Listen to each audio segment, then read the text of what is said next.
Olá, meus amigos, estamos juntos novamente para mais uma leitura argumentada da Cirurgia Moral, hoje capítulo 15.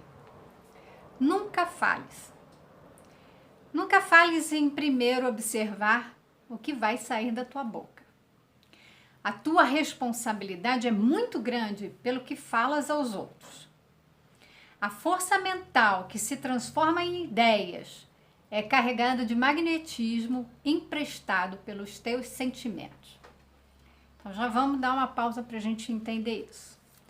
Lembra que no início ele nos chama a atenção para que a gente cuide do que a gente fala, observe o que a gente fala e mais ainda, né? Pensa antes de falar, é a sugestão que ele nos dá. Agora, aprofundando essa ideia, ele explica a razão da gente cuidar do que a gente fala. Primeiro, ele vai esclarecer que nós temos uma enorme responsabilidade pelo que nós falamos. Somos responsáveis, ou seja, nós respondemos por aquilo que nós fazemos. Também respondemos por aquilo que nós não fazemos e deveríamos ter feito. Mas o ponto aqui é, a fala é uma ação. Então, nós vamos responder por essa ação. A fala, então, ela carrega uma marca, como uma assinatura. Antigamente, isso é bem antigamente, porque hoje fica tudo em contrato, nos papéis, em que eu assino, para dizer que eu concordo com algo ou dou o meu testemunho de que aquilo é verdade. Então, a nossa palavra ela é colocada no papel em que eu tenho que assinar, tenho que colocar meus dados de identidade para que ali fique registrado como prova de autenticidade de que sou eu que fiz. Mas antigamente, na base da confiança, o peso estava na palavra. Tá dito, né? Então, se confiava. A pessoa, na verdade, o que nós temos é a nossa palavra. Se a gente não cumpre a própria palavra, nós deixamos de ser pessoas confiáveis. Então, a questão de pôr para o papel já é uma desconfiança. Deixamos de confiar nas pessoas pelas suas palavras para exigir delas provas por aquilo que ela fala.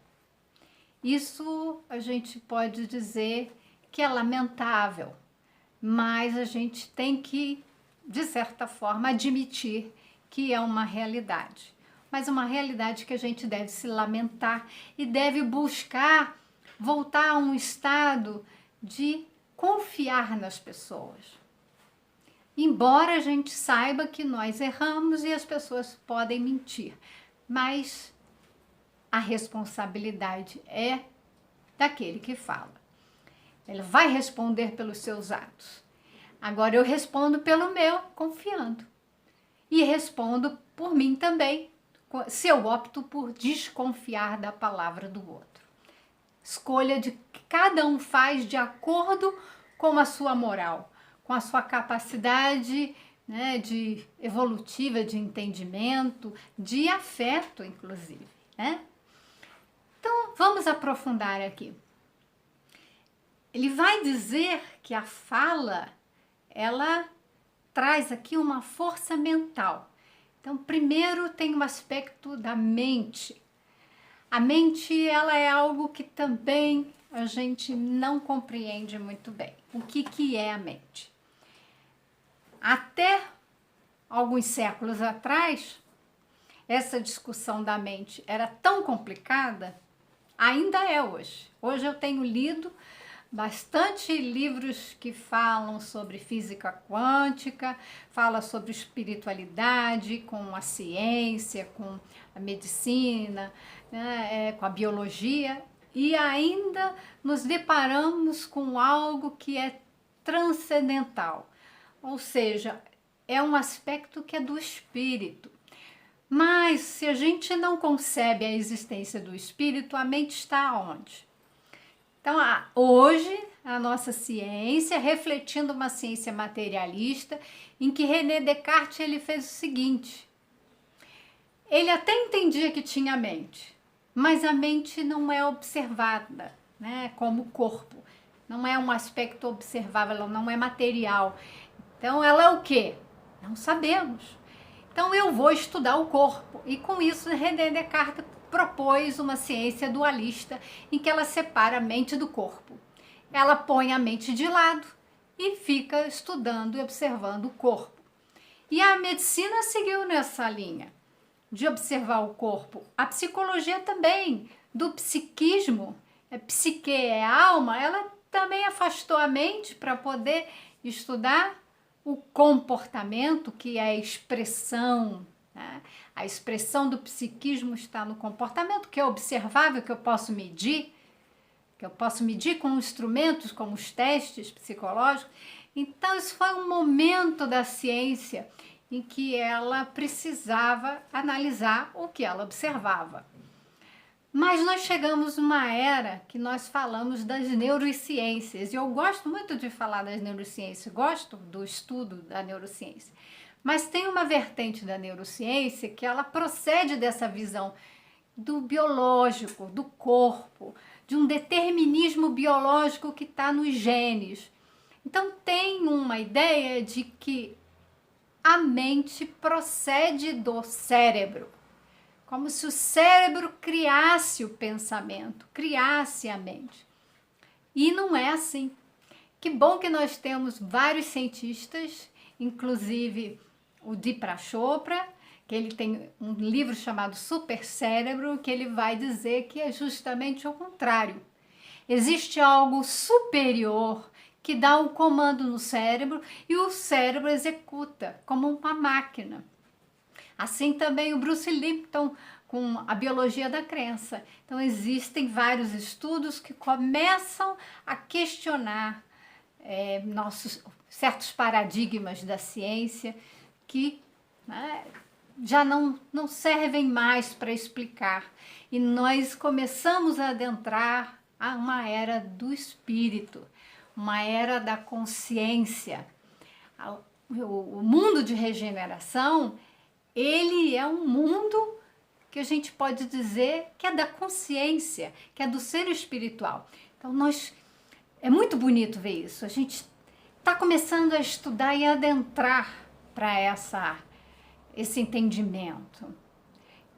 Que são pessoas que não são espíritas. Então, o espiritismo ele tem a sua parte científica e filosófica, que dá sustentação, que traz esse conhecimento. Então, o espiritismo vai dialogar com essa ciência. A gente vai poder unir essas coisas e perceber que a mente está ligada ao ser espiritual. Então, veja aqui que a força mental é a força do espírito, desse ser pensante, que vai transformar, então, ideias.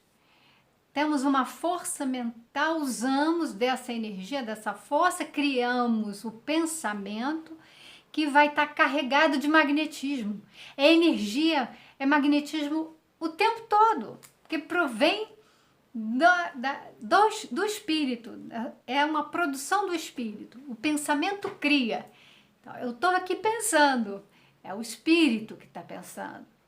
Então, o espírito pensa, ele cria todas essas ideias. Na hora que eu vou construir a fala, é uma fala que está ligada às minhas ideias e aos meus sentimentos.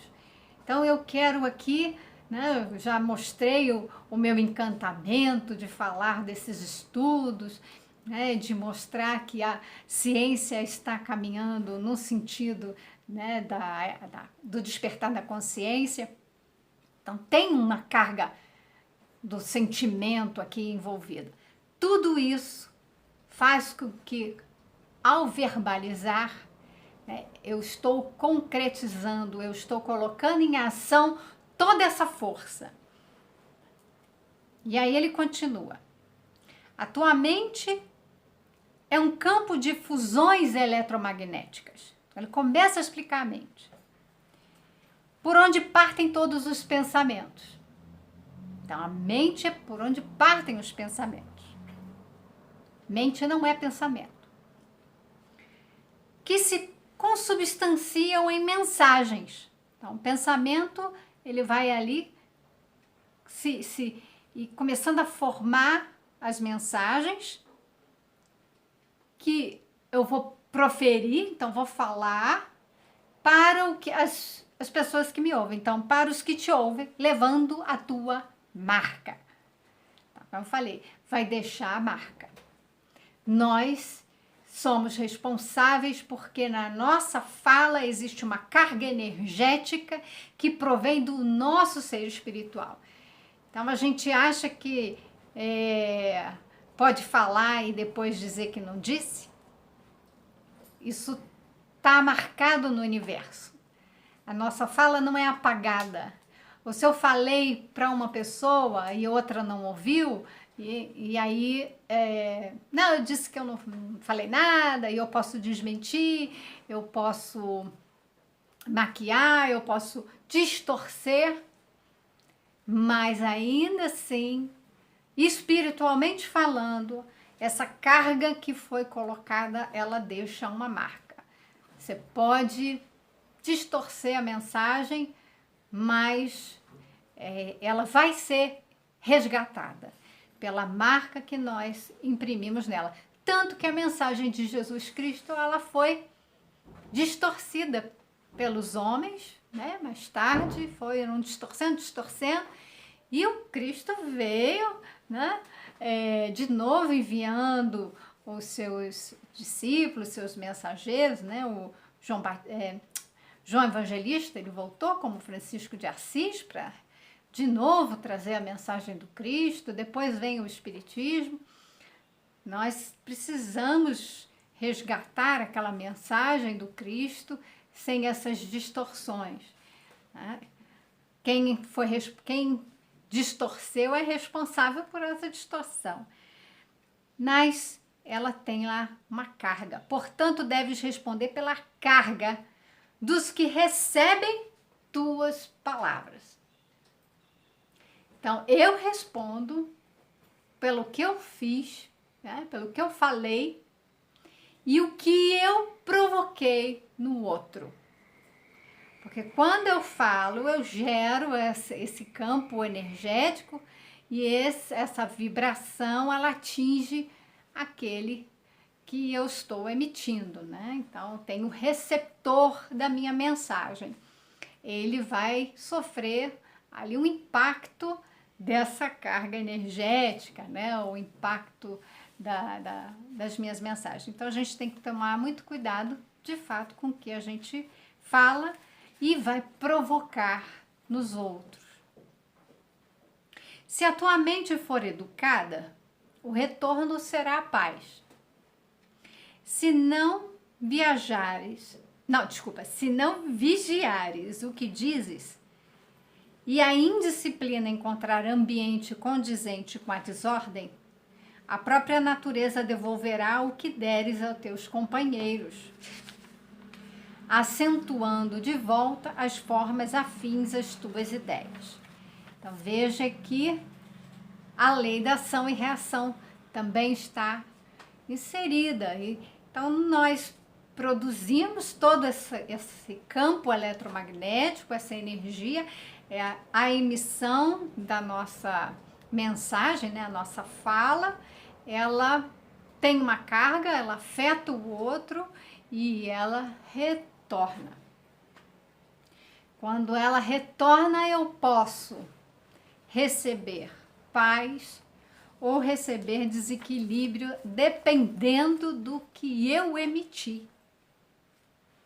Veja que eu posso emitir coisas boas e ideias renovadoras, mas algumas pessoas podem não entender desse jeito, né? Elas podem se sentir ameaçadas Então, elas podem até dar uma resposta diferente, como uma reação a uma colocação nossa. Isso é importante para a gente avaliar. Então, o que foi que eu falei que eu provoquei uma reação nessa pessoa? Claro que a pessoa tem as questões dela e ela vai precisar lidar com as suas próprias questões. Mas nós estamos aqui para avaliar o nosso posicionamento, a nossa forma de pensar, de sentir, né, nesse processo de autoconhecimento, de ir para dentro. Então, se eu percebo esse retorno, eu tenho que pensar o que foi que aconteceu, né? Mas, certamente, existe uma historinha que, coisa breve, né? Que uma rainha, ela recebeu de presente um cesto, e quando abriu era um cesto cheio de esterco. A pessoa, ao dar esse presente para a rainha, ela queria provocar um incômodo, provocar ali uma ira, provocar, né, uma ofensa. Mas a rainha, ela recebeu esse cesto como uma oportunidade de produzir algo bom, então ela chamou a pessoa e agradeceu, dando de volta um cesto cheio de flores, dizendo que foram flores fertilizadas por aquele esterco que foi oferecido. Então eu posso transformar, né, na historinha aquilo que é ruim, aquilo que seria ofensivo, aquilo que seria depreciativo. Eu posso, com a forma como eu vejo a vida, transformar em algo bom. Isso me fez lembrar também um livrinho lá da minha infância, né? Deve ser década de 80, ainda vou olhar quando que o livro foi lançado. É um livro que o meu filho está lendo na escola, um livro paradidático, né? E a Poliana. A Poliana foi uma criança que a mãe morreu, o pai morreu depois, e ela, órfã, teve que ficar sob os cuidados de uma tia, a irmã da mãe, que não gostavam do marido do caso, o pai da menina, da Poliana. Então, ele se casou com a irmã dessa tia e foi... a família se opôs a essa união. Então, eles acabaram criando uma separação, né? Não houve mais um vínculo afetivo. E também muitas coisas aconteceram com essa personagem, a tia, que a deixou muito amarga. Então, Poliana, ela aprendeu o jogo do contentamento. Então, as coisas que aconteciam que eram ruins, porque ela passou a vida dela com esses pais, foi uma vida muito simples. O pai era um pastor e ela aprendeu muitos valores. A riqueza dela eram esses valores morais, eles não tinham tantos bens materiais. E a tia era muito rica, porque ela vinha de uma família muito rica. Mas o que acontece? Ela começa a passar por uma série de eventos, né, em que ela precisa fazer esse jogo do contentamento que o pai ensinou. A primeira vez foi quando ela pediu uma boneca para o pai pediu doação na igreja, e o que a menina recebeu foi um par de muletas, ao invés de uma boneca. E o pai falou desse jogo de contentamento.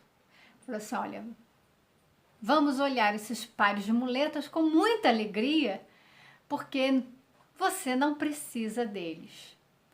Graças a Deus você tem saúde, não precisa desses pares de muleta. Então eu não vou só essa pinceladinha na história, mas é muito legal da gente ver que a gente pode transformar.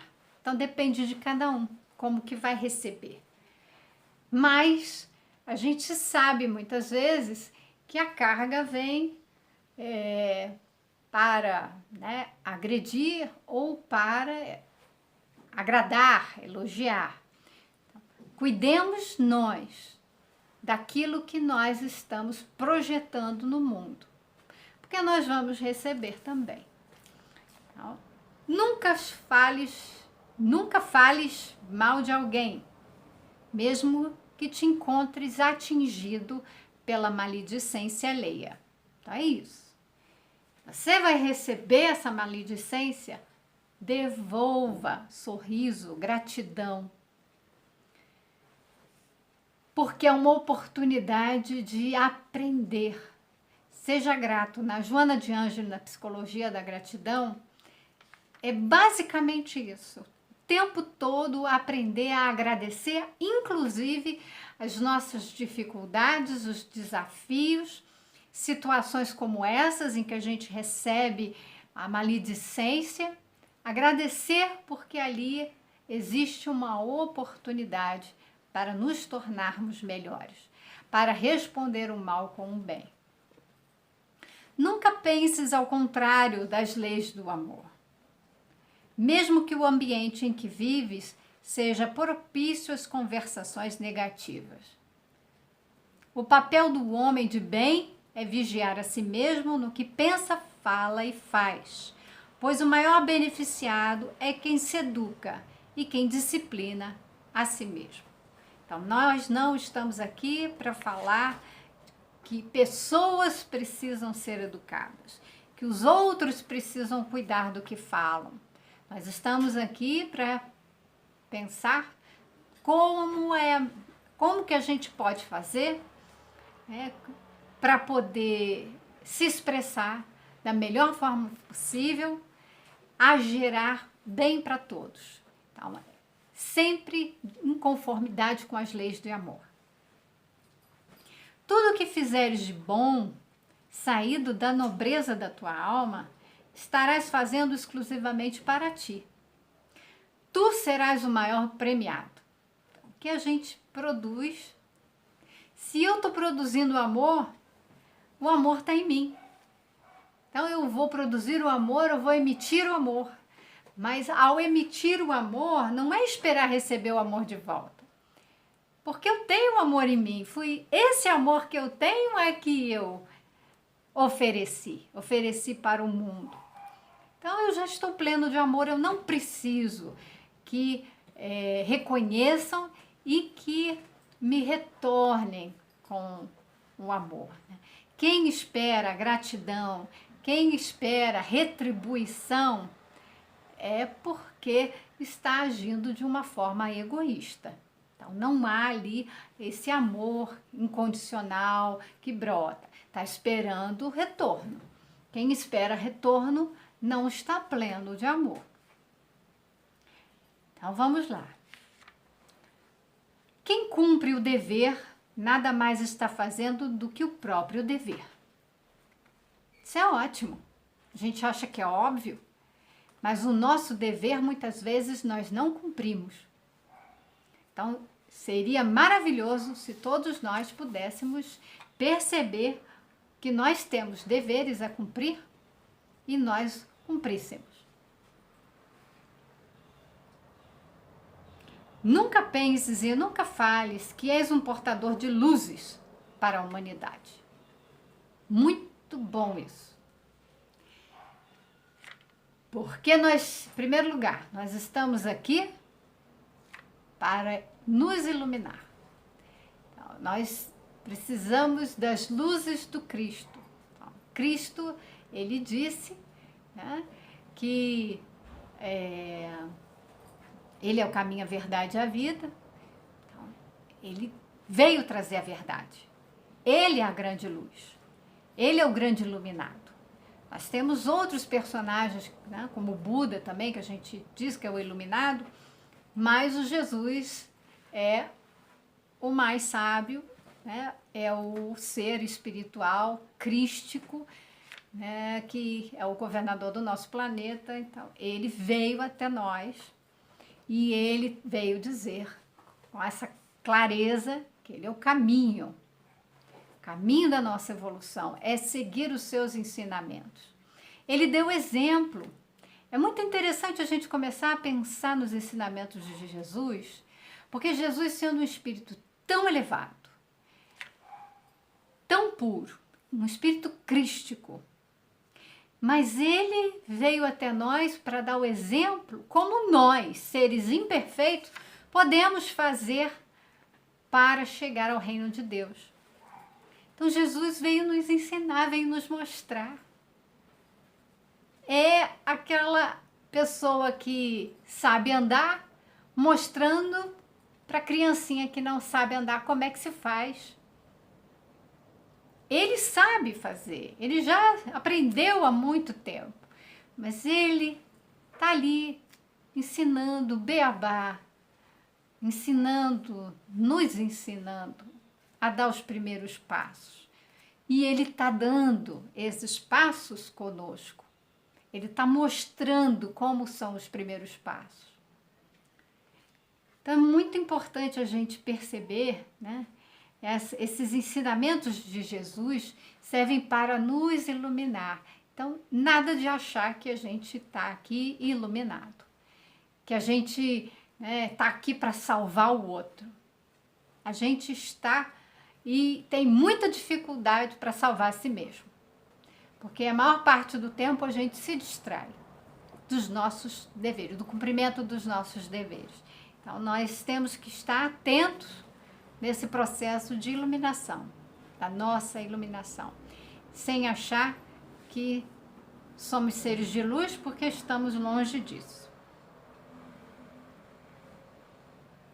Cada um cuida da sua própria conduta, então não fique cuidando do outro, cuide da sua, que o resto vai. Cada um tem que cuidar da sua conduta, vai se responsabilizar por sua conduta. A gente fica querendo controlar a vida alheia, fica observando e julgando o comportamento do outro, e o que acontece? Não observa a si mesmo. É aquela história que também Jesus já ensinou. A gente fica olhando o cisco, que é pequenininho, que está no olho do outro, botando defeito no cisco que está lá, e não vê a trave, que é um pedaço de pau enorme que está no nosso. Nós temos uma trave enorme no nosso olho. Deixa o cisco do olho do outro em paz, porque ele vai ter que aprender a conviver e a tirar o cisco do seu olho. E nós com a nossa trave. Então, se falares sobre o que fazes de bom, começas a corromper o bem que intentas realizar. Então, não fica alardeando, faça o bem, que o bem fala por si mesmo. E quando anunciamos alguma coisa do grau de caridade a que atingimos, a vaidade não deixa de aumentar as proporções que não foram atingidas. Então, vaidade sempre vem e acrescenta ali para mostrar aquilo que não foi de fato feito. Então, muito cuidado, o bem fala por si mesmo, faça o seu dever, cuide do seu trabalho do dia a dia, né? Agradeça a Deus, observe as suas palavras, mas num processo de disciplina, de educação de si mesmo. Distorcendo a verdade, caímos na depressão urdida pela mentira e a consciência nos cobra o que deixamos de fazer e que anunciamos aos outros sem ter feito. Veja que a gente acaba distorcendo a verdade, a gente acaba mentindo, né, para poder parecer aquilo que a gente não é, mas a nossa consciência vai lá e nos cobra. Porque no fundo a gente sabe que não dá para ser, que aquilo ali é uma enganação, melhor dizendo, como Jesus falou, hipocrisia. Uma coisa é a gente agir de forma inconsciente, achar que é aquilo que nós ainda não alcançamos, mas de uma forma inconsciente. Então, são os mecanismos de defesa do ego, que faz com que a gente mascare, aparente ser o que não é. Mas outra é a hipocrisia, como Jesus falava. E como a gente pode perceber isso, né? É a gente sentir algo, saber e falar o que a gente acha que é conveniente. Então, a gente quer controlar, a gente quer que as pessoas acreditem que a gente é uma pessoa que a gente não é. Então, o hipócrita, ele fala das coisas do céu, fala das coisas bonitas, ele fala. Então, cuidemos para que nós não sejamos hipócritas, distorcendo a verdade para parecer quem realmente nós, né, quem nós não somos.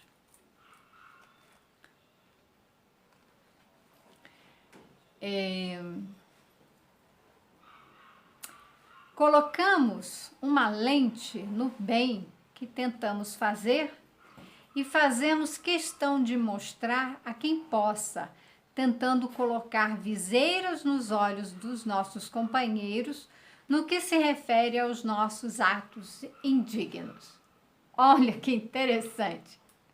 Então a gente coloca uma lente de aumento para as pessoas acharem que a gente faz coisas, né, grandes. Um pouquinho assim que a gente fez, aí a gente põe a lente nos olhos dos outros e todo mundo vê desse tamanho, tá? Mas quando a gente faz coisas indignas, a gente vai lá e põe a viseira. Tampa o olho aí, não vê o que eu fiz, não? Porque eu não fiz coisa legal, né? Mas só vê as coisas boas. Por que a gente faria isso? Por que a gente quer tampar os olhos dos outros para as coisas indignas e a gente quer colocar uma lente de aumento nos olhos dos outros para que eles nos vejam como boas pessoas, como seres iluminados, como seres caridosos? Porque nós gostaríamos de aparecer assim. Então, quem está falando aí é o ego, com o seu orgulho, com a sua vaidade.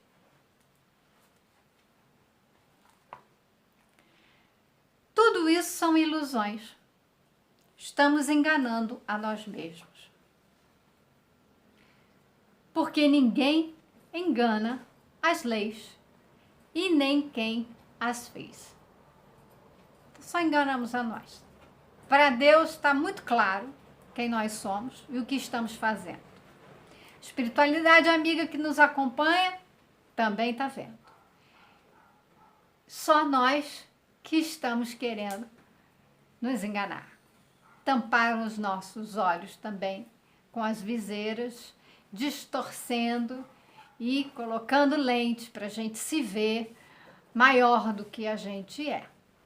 Então, isso que a personalidade, ela se faz, ela se mostra. O ego, ele se apresenta assim, como uma personalidade que quer crescer diante dos outros e enganando a si mesmo, achando que nós somos melhores e maiores do que somos.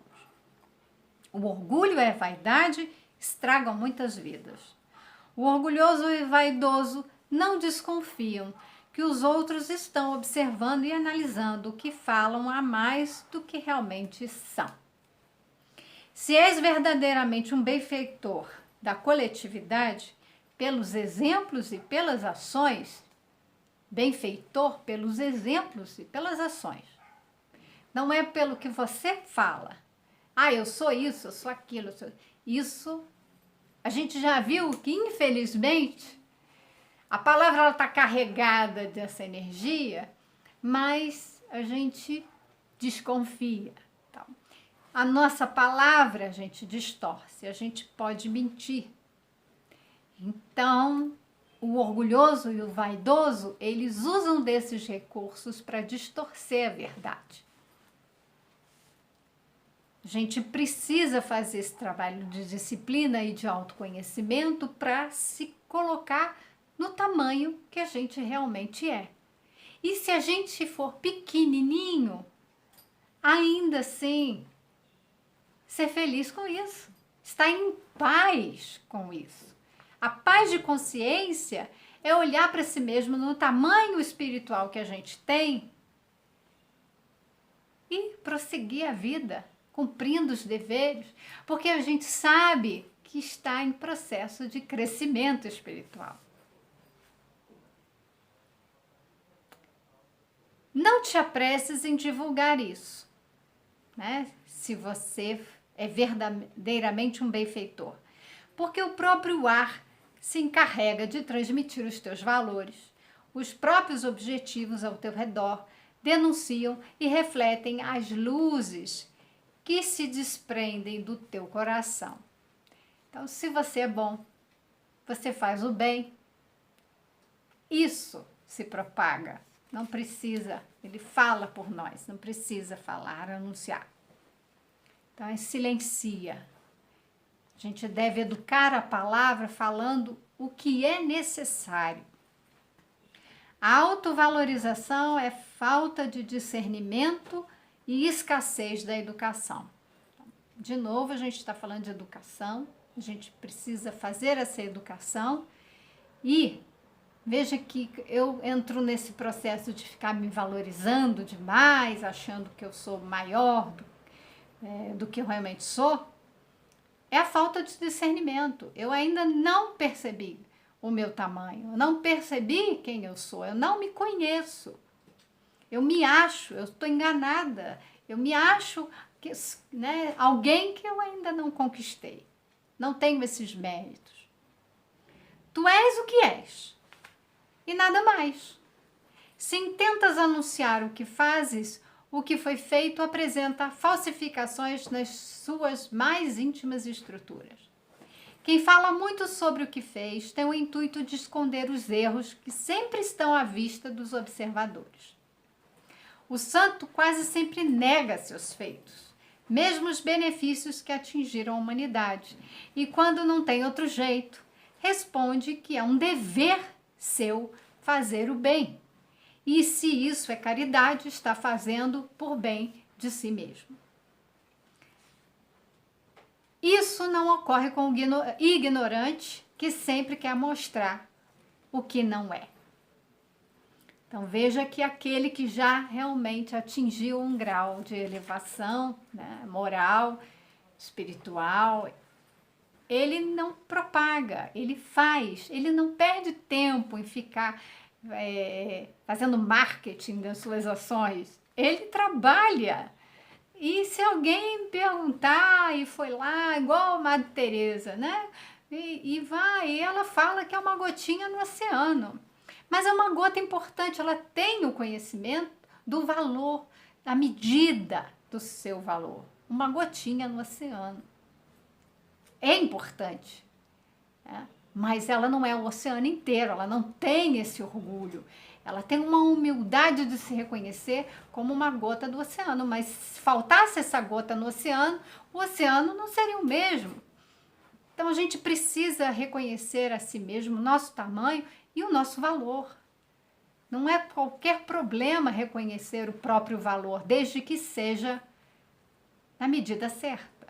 O nosso valor de acordo com o autoconhecimento, saber quem eu sou e o valor que eu tenho.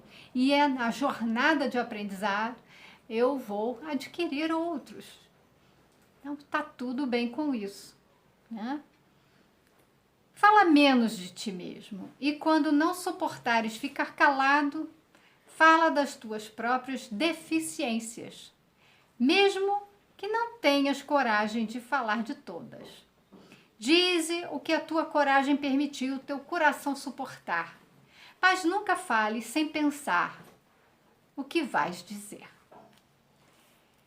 Então não fique se gabando por ser algo que ainda não conquistou, e a maioria de nós é isso mesmo, está aqui para progredir.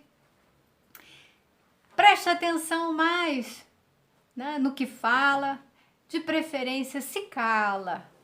Fala aquilo que é útil, bom e verdadeiro, se limitando a falar realmente quando necessário. Essa é uma orientação que ele nos dá. E faça uma reflexão sobre o conteúdo da nossa fala. O que eu tenho falado? Estou expressando o que de mim? Porque quando eu falo, eu me expresso. E tenha coragem para falar dos seus próprios defeitos. Se está muito difícil, procura uma ajuda, procura um terapeuta. É muito importante a gente poder trabalhar esse nosso lado, que nos gera, às vezes, muito sofrimento. Mas a gente deve aprender que isso também faz parte. E sigamos na nossa jornada de conhecimento, né, do autoconhecimento. Desejo a todos muita paz e até o nosso próximo encontro.